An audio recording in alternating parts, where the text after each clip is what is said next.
امام جعفر صادق علیہ السلام نے فرمایا کہ محرم کے 3 ایام سادگی سے گزارو، کیونکہ یہ 10 دن محمد و المحمد پر قیامت کی گزری ہیں۔ تو کسی نے عرض کیا، اے نواسہ رسول، ہم اس 3 دن میں سوئی کسے کھائی کیا جو ہماری بخشش کی ضمانت بن جائیں، ہماری حاجتیں پوری ہو جائے، ہماری پریشانیاں ختم ہو جائیں۔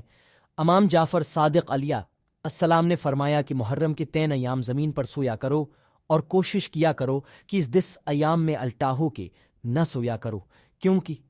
جو انسان اس 10 ایام میں الٹا ہو کر سوتا ہے وہ اپنی قبولیت و حاجت بر عقیدت کا دروازہ بند کر دیتا ہے۔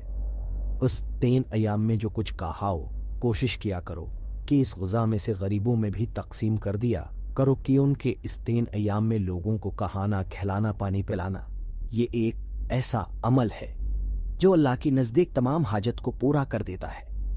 اس 3 ایام میں اللہ کی کسی بھی مخلوق پر ظلم نہ کرنا، کسی انسان سے نہ انصافی نہ کرنا۔ اگر کوئی تکلیف بھی دے تو حسین کے لیے اسے معاف کر دینا، کیونکہ اس 10 ایام میں جو انسان اپنے نفس کا انتقام نہیں لیتا تو اللہ اس پر اور اس کے گھر پر اپنا نور برساتا ہے،